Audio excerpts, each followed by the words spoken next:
You know, the last couple of times he's introduced me, he's tended to say things he really shouldn't say. In one instance, he referred to Tim Scott as Senator Judas. In another case, he referred to another candidate as Pennywise. And it was, so I sat down with him today and I go, Nayland, I love you. But your job is not to make my life harder. I need you to keep focused on what we're trying to do. So, Nayland, you did a great job today. Thank you. You know, we are blessed when you hear all the time about what's happening around our country and the fact that criminals are running free and the fact that our streets are less safe. You should be thankful every day for Scarlett Wilson, because she has been a fantastic prosecutor. She has served this area well. She's a great solicitor, and we're proud to have her.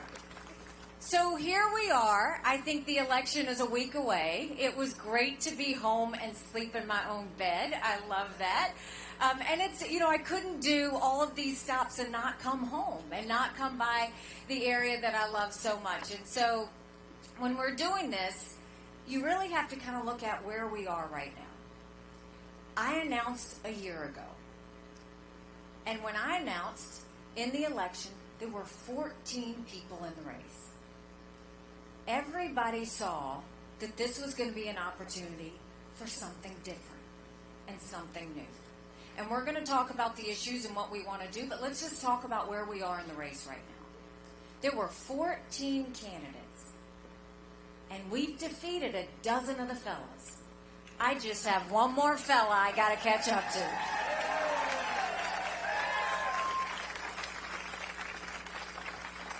They kept saying we didn't have a chance. We had 2% in Iowa. We finished with 20% in Iowa. Then we went to New Hampshire, and they said we were 30 points down, and we got 43% of the vote. And on the night of the New Hampshire election, Donald Trump had a temper tantrum on stage. He went and was talking about all kinds of things, including revenge and my dress. And then the next day, he goes and says anyone that supports her is barred permanently from MAGA.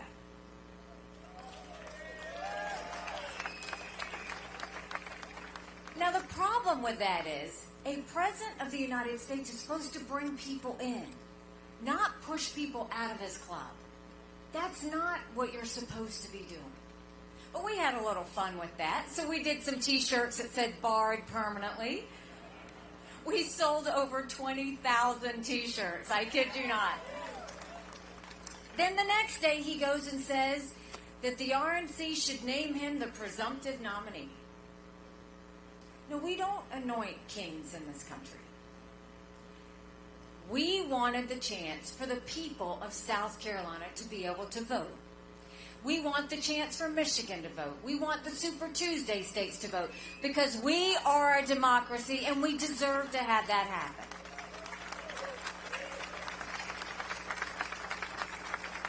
So he got some blowback and had to walk that back. And then the next day he lost a court case. And he threw another fit and went on this rant about being a victim. Now, the problem I have, whether it's what he did the night of New Hampshire or what he did after he lost that court case, was at no point did he talk about the American people. At no point did he talk about the fact that we're $34 trillion in debt. At no point did he talk about that we only have 31% of 8th graders in our country who are proficient in reading. At no point did he talk about an open border where America's acting like it's September 10th, and we better remember what September 12th felt like, because it only takes one. At no point did he talk about the lawlessness in our cities. And at no point did he talk about the wars around the world. All he did was talk about himself. And that's the problem. We've got to get past these candidates where it's all about them and start focusing on the American people again.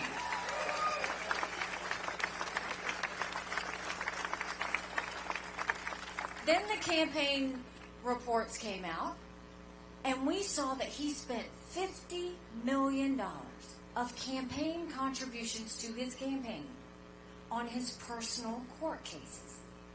Think about that. And now he's wanting to take the RNC because he got a big judgment yesterday. And I don't know enough about what's involved in these court cases and not. I really don't. I'm focused on the issues. I'm not focused on his court cases. But what I do know is he's going to be in court in March and April. He's going to be in a different court in April and May. He himself has said he's going to be spending more time in a courtroom than he is on the election trail. How do you win an election that way? You can't win an election if you're spending more time in court than you are on the campaign trail. You just can't do it. But then also, let's look at what are the American people saying? Because that's what I care about.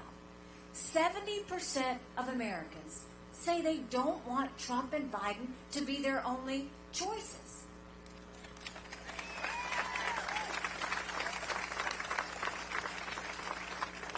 %59% of Americans think that Joe Biden's too old and think that Donald Trump's too old to be running for president.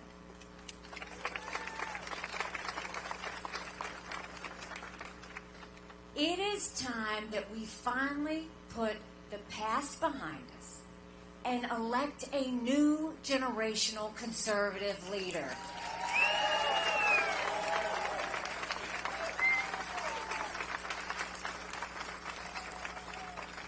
And then Trump just doesn't stop. He does this rally in Conway. Did you see it? He does the rally in Conway. And what he says is that any NATO country that doesn't pull their weight, that he won't defend them if Russia tries to invade. But he doubles down and says not only will he not defend them, he will encourage Putin to invade them. Now, NATO is a 75-year success story. Russia's intimidated by that alliance. China's intimidated by that alliance. We haven't had any wars because of that alliance. And the fact that he would side with a thug who kills his political opponents, the fact that he would side with a dictator who arrests American journalists and holds them hostage, the fact that he would go and align with Putin when Putin has made no bones about the fact that he wants to destroy America. He's going to choose him over the allies who stood with us at 9/11?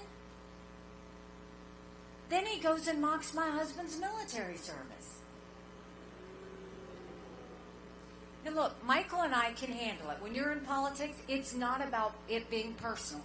So we're going to be okay. But what bothers us is, you mock one member of the military, you're mocking all members of the military.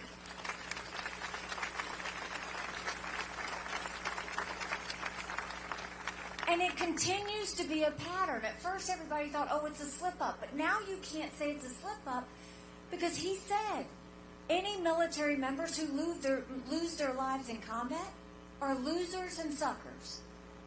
At Arlington National Cemetery, his comment was, what was in it for them? And now you're going to mock my husband because he's deployed. The problem is Donald Trump's never been anywhere near a uniform. He's never known anybody near a uniform. He's never had to lay on the ground. He doesn't know what sacrifice is. The only harm that's ever come his way is possibly being hit by a golf ball at on a golf cart. We have real issues. We are $34 trillion in debt. We're having to borrow money just to make our interest payments. China owns some of that debt.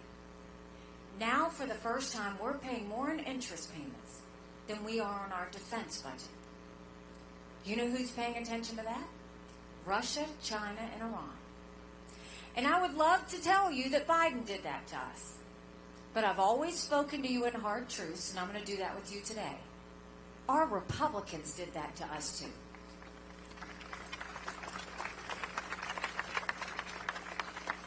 go back and look at that $2.2 trillion COVID stimulus bill that they passed with no accountability, that has now left us with 80 million Americans on Medicaid, 42 million Americans on food stamps. That's a third of our country. And did Republicans try and make it right?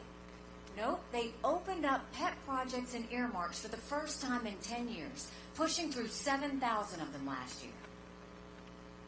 Things like $30 million on an honors college in Vermont, $10 million to tear down a hotel in Alaska, $7.5 million on a courthouse in Colorado, and the list goes on. All while 1 in 6 American families can't pay their utility bill, 60% of Americans are living paycheck to paycheck, 50% of American families can't afford diapers. Something's got to give. And then Donald Trump puts us 8 of that $34 trillion, $8 trillion in debt in just 4 years. That's not how you open up an economy. So how will we open up the economy? The first thing we'll do is we'll claw back the $100 billion of unspent COVID dollars that are still sitting out there. Instead of 87,000 IRS agents going after middle America, we'll go after the hundreds of billions of dollars of COVID fraud. 1 out of every $7 was spent fraudulently. If 8% of our budget is interest, quit borrowing. Cut up the credit cards. You have to balance a budget every day. I had to balance a budget as governor. Why is Congress the only group that refuses to balance a budget? We'll stop the spending, we'll stop the borrowing, we'll eliminate the pet projects, and I'll veto any spending bill that doesn't take us back to pre-COVID levels. That will save us trillions.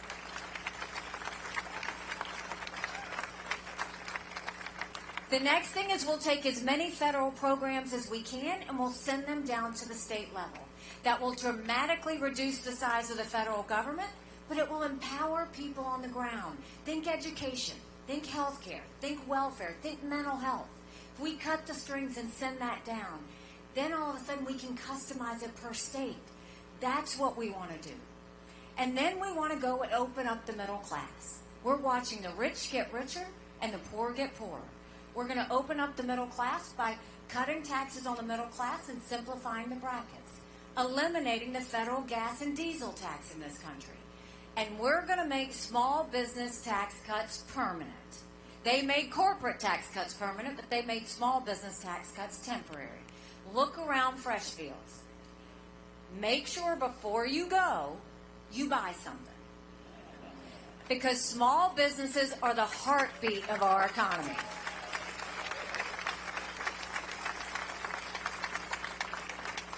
And you know, while we're talking about Congress has one job, and that's to make sure that they give us a budget on time. Do you know Congress has only given us a budget on time 4 times in 40 years? 4 times in 40 years. You know what I say to that? I'll tell them, you don't get us a budget on time, you don't get paid, period.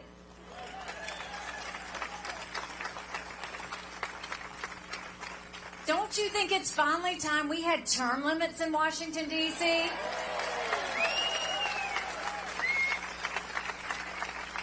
Don't you think it's finally time we had mental competency tests for anyone over the age of 75? And I want to be clear about something. I'm not being disrespectful when I say that. We all know people who are 75 that can run circles around us.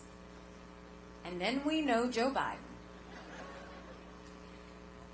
Congress has become the most privileged nursing home in the country. These are people making decisions on the future of our economy. These are people making decisions on our national security. We need to know they're at the top of their game. That's why it's so important. And then let's talk about the border. I can't even believe we would allow this in the United States of America. When I was governor, together, we passed the toughest illegal immigration law in the country. President Obama sued us over it, and we won. We will take what we did in South Carolina, and we'll go national with it. We will do a national E-Verify program and require every business to prove that the people they hire are in this country legally. We will defund sanctuary cities once and for all. No more safe havens in America. We'll put 25,000 Border Patrol and ICE agents on the ground and let them do their job. We'll go back to the Remain in Mexico policy so that no one even steps foot on U.S. soil. And instead of catch and release, we'll go to catch and deport. That is what we will stop on the border. You look at what happened last week, and there was a border bill. Now, I looked at that bill, and the part of that bill that was important was it strengthened asylum laws.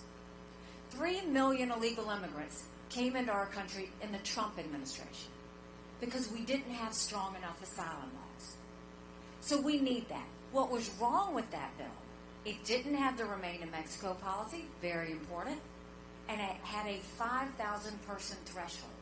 We can't wait for 5,000 people to come over before we do something about that. But the problem with what took place last week is Congress needs to get in a room and fix it and pass a strong border bill. Period. Do you know what they did? They threw up their hands and they've gone home for 2 weeks. You don't get to do that. And what was worse is Donald Trump went and told them, don't pass anything until after the general election. We can't wait that long. They need to get in a room and figure it out, and Donald Trump needs to stay out of it.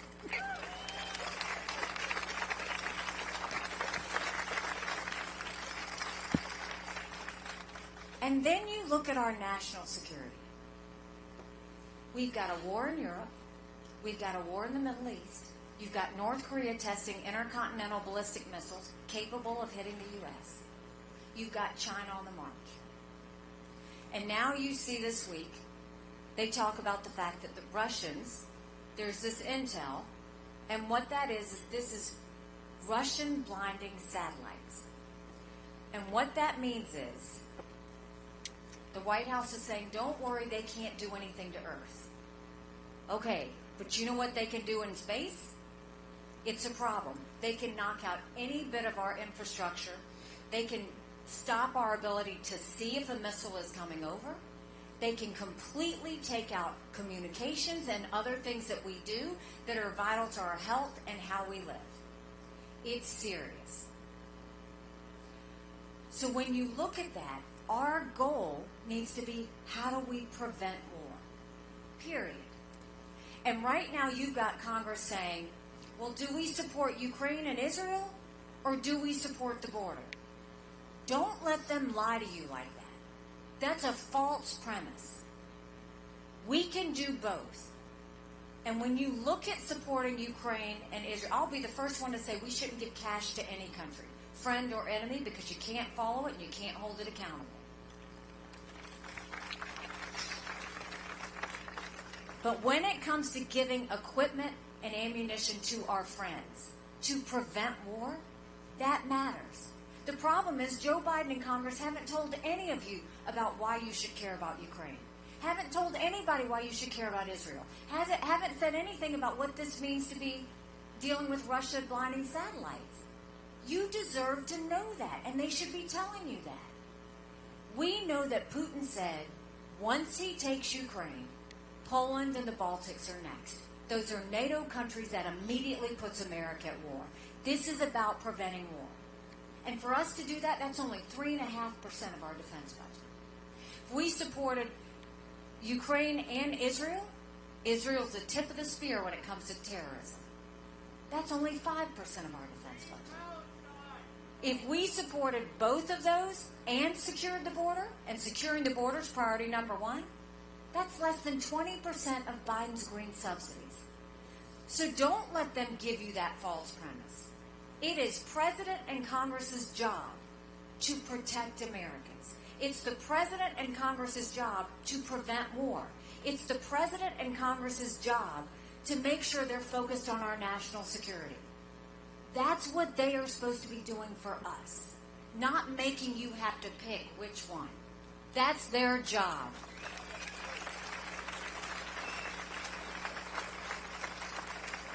So we have an election on Saturday, and now you have the ability to vote early, and you should. But what does this come down to? This comes down to, do we want more of the same, or do we want to go in a new direction? More of the same is not just Joe Biden. More of the same is also Donald Trump.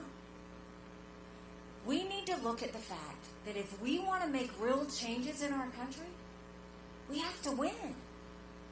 You have to win. And I'm telling you, we will have a female president of the United States.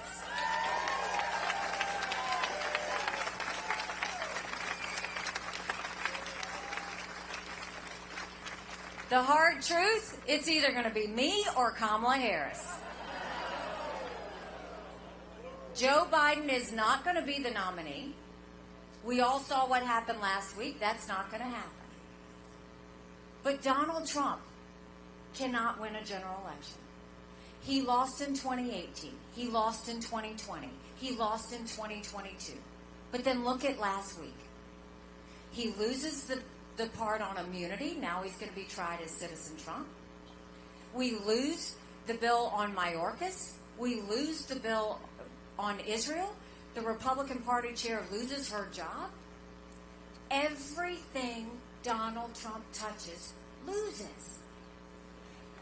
And look at the general election polls. In every one of the general election polls, Trump is down to Biden by 5 points, by 7 points. On his best day, it's margin of error. They're equal.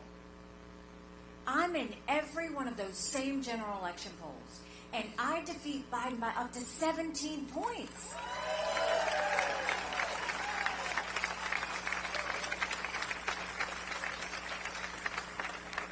Do you know what that means for all of us? That's more than the presidency. That's House, that's Senate, that's governorships, that's school boards. But more than that, you win with double digits. That's a mandate going into D.C. to stop the wasteful spending and get our economy back on track. That's a mandate to get our kids reading again and go back to the basics in education. That's a mandate to secure our borders with no more excuses. That's a mandate for law and order back in our country, and that's a mandate for a strong America that prevents wars that we can all be proud of. Don't you want that?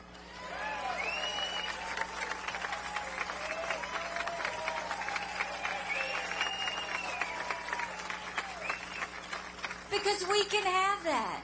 But in order to do that, it's going to take a lot of courage. Courage from everyone here. Courage for me to run.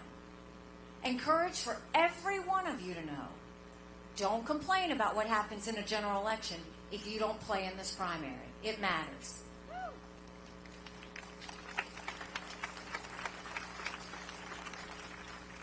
Many of y'all know that I am the proud wife of a combat veteran. Michael deployed to Afghanistan. And 7 months ago, I dropped him off at 4 a.m. for another year-long deployment. And I watched him and 230 soldiers pick up their 2 duffel bags of belongings to go to a country they'd never been, all in the name of protecting America. They're willing to sacrifice their lives and their families because they still believe in this amazing experiment that is America. So if they're willing to sacrifice for us there, shouldn't we be willing to fight for America here?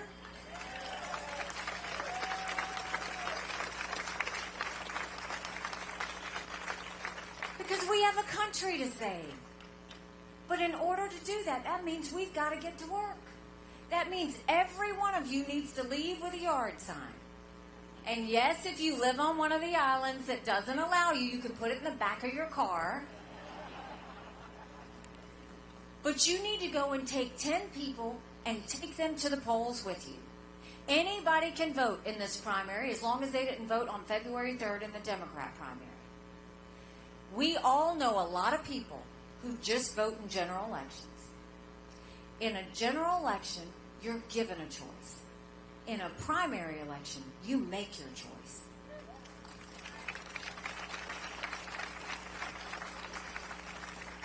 We have a chance to make our choice. You know, when I announced, the reporters asked me why I was doing this. And I said, my parents came here 50 years ago to an America that was strong and proud and full of opportunities. I want them to know that country again. And my mom is with me here today, too.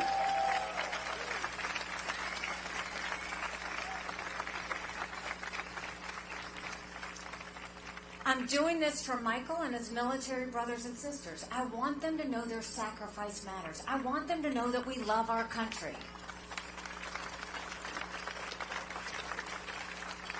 I'm doing this for my daughter who just got married, and I saw how hard it was for her and her husband to buy a home. The average home buyer in America now is 49 years old.